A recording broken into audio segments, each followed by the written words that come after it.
is the 14th of the 12th, 2025. The time is 6 minutes past 10, and that means one thing, that there are a multitude of F1-centric threads at which we need to pull. Telegraf, Jack Martin's article discussing all and sundry, interview expose with the one that they call Dr. HELMUT MARKO, during which he's come for everyone, all of them, not least of which Christian Horner salaciousness, its lies, its underperformance, its power struggle. It is more chaotic than chaotic things. In the first instance, Dr. HELMUT MARKO asked about leaving, says, you know what, that nonsense statement that Red Bull put out, absolutely not. They've been thinking about leaving for the longest time, that I wanted to have a conversation face to face with Max Verstappen, but logistics were against me. He says, I don't want to go into too much details, Dr. HELMUT MARKO now. Quote, but I didn't read that nonsense statement that the Bulls that are red put out. Let me just say that a lot has changed in the team in a short space of time. You think that you know people well, but when it turns out you don't.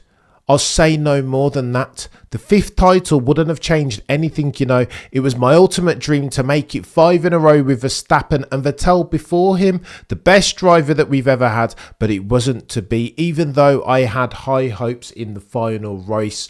Unquote, Dr. HELMUT MARKO. This is chaotic, chat, on a couple different counts.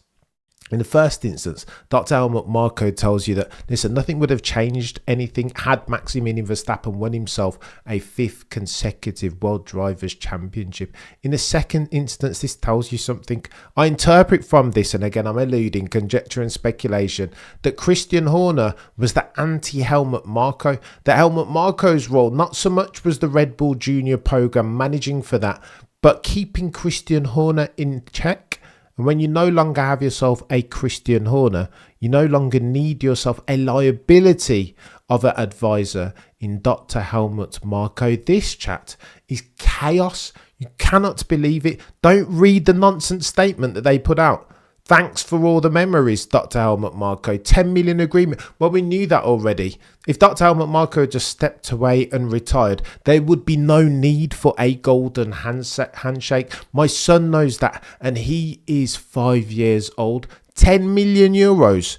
Red Bull just give that away for no, negative, no.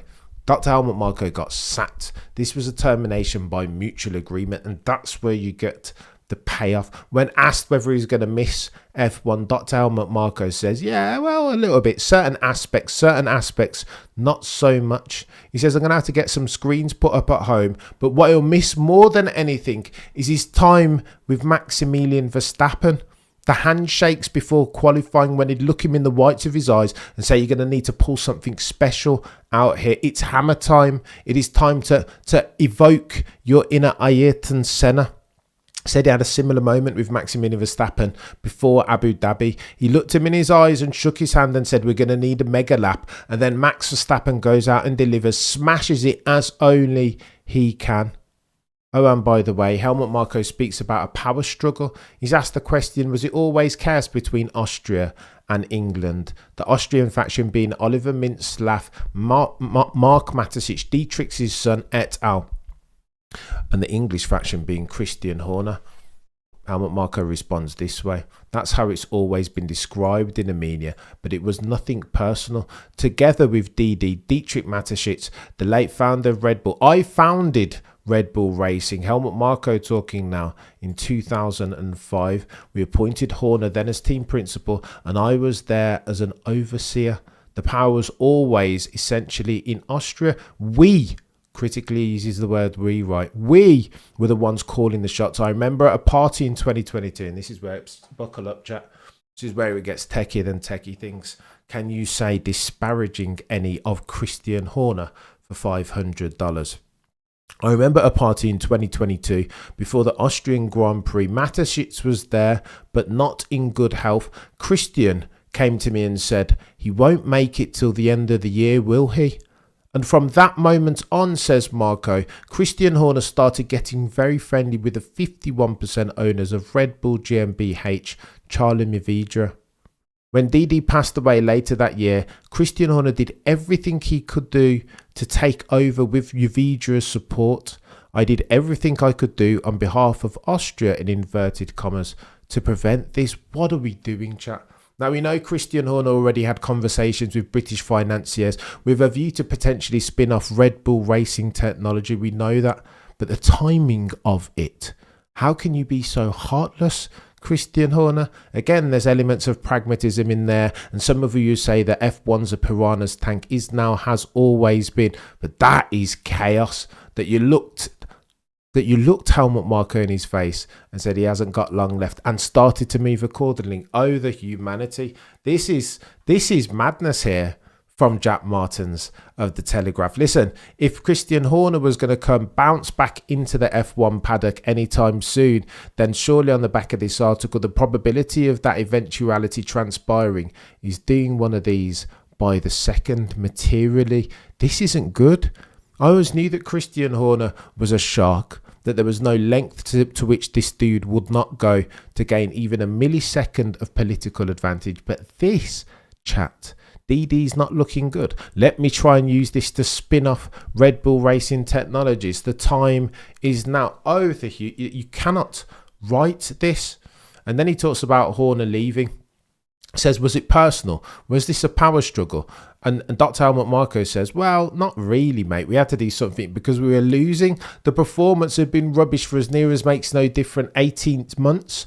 Understeer setting as far as the RB21. Max wasn't loving it. I'm -5 brake bias, he said at Hungary last year, and the thing still won't fudging turn. When asked the following question, things were often heated between you, as you describe it. Austria on one side, Christian Horner on the other side. Ultimately, you prevailed by dismissing Horner this summer. Did that feel like a victory, Helmut Marko? He says the following, no. Didn't feel like a victory. We had to do something because performance was lagging. We were laggards. The car was rubbish. Had we done it sooner, and this is where it gets techier than techie things. John, Frank, Outlaw, Darius. He said, had we done it sooner, then Maximilian Verstappen would have become a 5-time world champion. I'm absolutely convinced of that. But those last years with Horner weren't pleasant. There were dirty tricks played. So go on, let's double click on this. Can you imagine?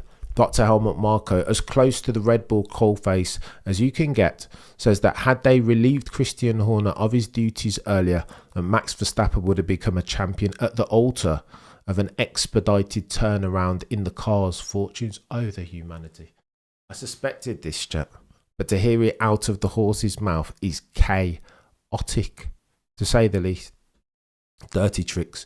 Says that dirty tricks were played. In essence, that Christian Horner would lie and cheat just to get his own way, to leverage some political power. Now, we always knew that about Christian, but we have this conversation under the aegis that this is a difference in extents and not kinds.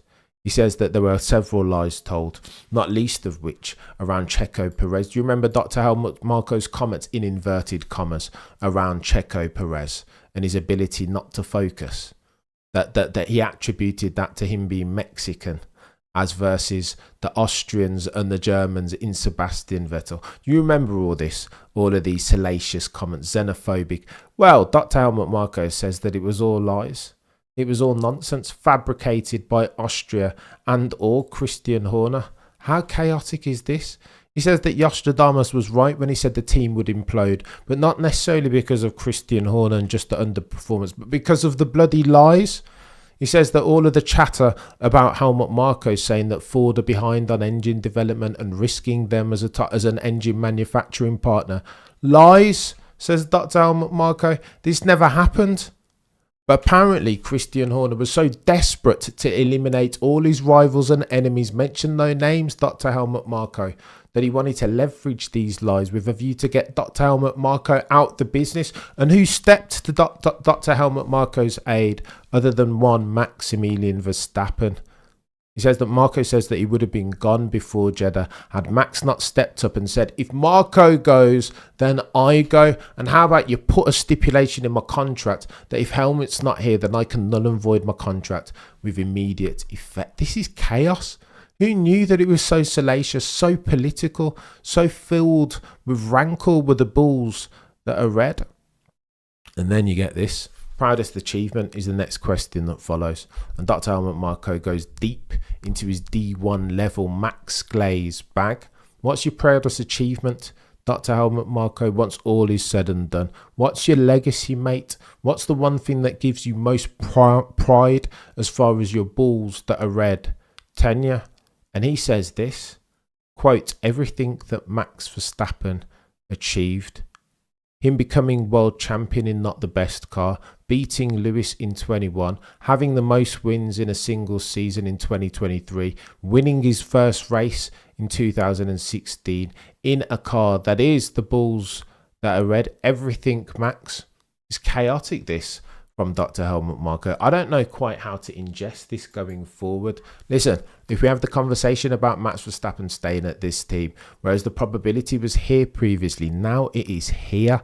It's a completely different team. Red Bull 2.0, long in the rear view is Christian Horner Bull Racing. They're no longer the pioneers, the innovative strategic minds, F1 minds and racing team that they were under Christian Horner's stewardship. They are different.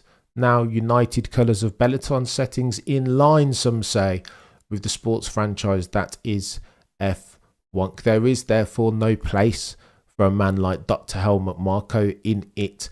And then you could argue by extension, there might not be a place for Maximilian Verstappen, not at Red Bull. What's next? Chat. We need to take odds, right? Max Verstappen at Mercedes or Aston Martin or potentially McLaren? Well, it will get techier than techie things, but all I get reading this is that Max won't be at Red Bull Racing not too much longer. 2027, Toto, boys and girls from Brackley and Brixworth, and Maximilian Verstappen, 4, can you say, soon to be 5-time champion by the humanity.